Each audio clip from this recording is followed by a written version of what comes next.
সমাপ্তির কথা ব্লগে তোমাদের জানাই স্বাগত। দেখো আজকে আবারও একটা নতুন ভিডিও নিয়ে চলে এসেছি। সেটা হচ্ছে আমি ষষ্ঠী পূজার দিন কিভাবে আমার রাধা মাধবকে তারপর মা শীতলা ষষ্ঠীকে পূজা করেছি সেটাই তোমাদের সঙ্গে শেয়ার করছি। দেখো সকাল সকাল স্নান সেরে আমি ঠাকুর ঘরে এসেছি। দেখো গোপাল সোনাকে, আমার ছোট্ট গোপাল সোনাকে স্নান করিয়ে নিয়ে একটা পাত্রে কিছু ফুলের পাপড়ি, আমার গাছে গোলাপ ফুল ফুটেছে, তো সেই পাপড়ি দিয়ে আমি গোপাল সোনাকে বসিয়ে দিয়েছি। দিয়ে একটু ভোগ দিয়েছি আর একটু ধূপ প্রদীপ দিয়ে আমি আরতি করে নিচ্ছি। প্রত্যেক দিনই তো আমার রাধা মাধবকে গোপাল সোনাকে ফল টল কেটে মিষ্টি দিয়ে ভোগ দিই।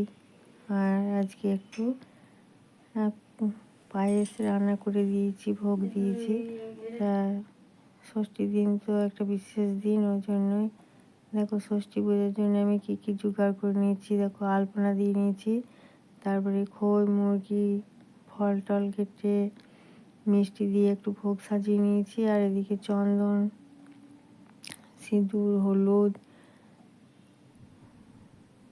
ফুল দূর্বা বেলপাতা সমস্ত কিছু নিয়ে নিয়েছি। রান্নাঘরে যে শিলটা আমি ব্যবহার করি সেটা ধুয়ে একটা হলুদ কাপড় দিয়ে ভালো করে ঢাকা দিয়ে রেখে দিয়েছি। সে ভিডিওটা করা হয়নি, তাই তোমাদের সঙ্গে শেয়ার করতে পারলাম না। আর দেখো আমি ঠাকুর ঘরে একটা ছোট্ট শিলনোড়া নিয়েছি, এটাকে ষষ্ঠী পূজা করবো বলে নিয়েছি। দেখো এখানে সিঁদুর হলুদ চন্দনের ফোঁটা দিয়ে আমি একটা নতুন গামছা দিয়ে শিলনোড়াটা ঢাকা দিয়ে দিলাম। এবার মাকে কোলের কাছে নোড়াটা রেখে দিয়েছি। এবার শীতলা মাকে আমি পূজা করে নিচ্ছি।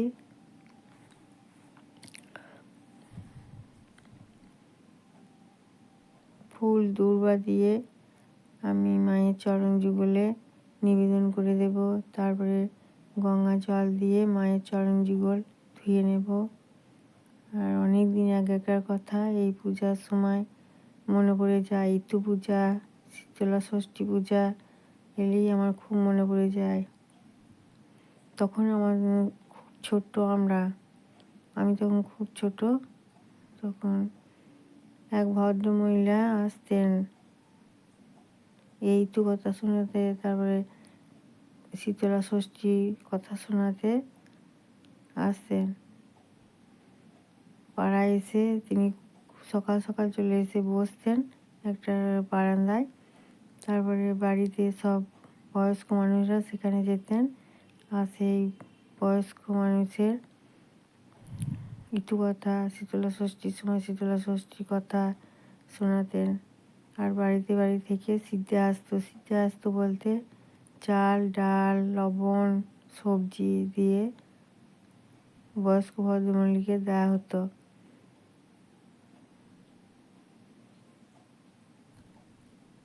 এবার দেখো আমার মায়ের চরণ যুগল আছে তারা মায়ের, সেটাকে আমি আজকে একটা বিশেষ দিন ছিল ষষ্ঠীর দিন, সেখানে আমি সিঁদুর লাগিয়ে দিলাম। আর চরণ যুগলে আমি একটা গাছের জবা ফুল নিবেদন করে দিচ্ছি।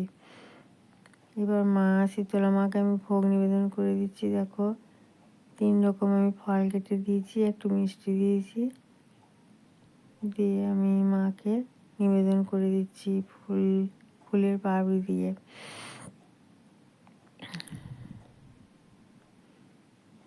আর এখানে একটু পায়েস দিয়েছি।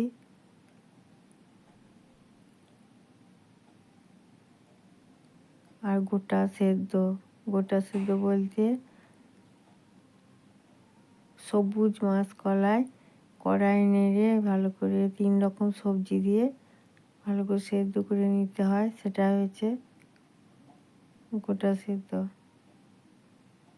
তো মাকে আমি শীতল মাকে একটু গোটা সেদ্ধ নিবেদন করে দিচ্ছি, পানীয় জল নিবেদন করে দিচ্ছি। এরপর মাকে আমি ধূপ ধুনা দিয়ে একটু আরতি করে দিচ্ছি। জয় মা শীতলা ষষ্ঠী, জয় মা শীতলা ষষ্ঠী, জয় মা শীতলা ষষ্ঠী, জয় মা শীতলা ষষ্ঠী। তোমরা কে কে এরকমভাবে পূজা করেছো একটু কমেন্টে জানিও।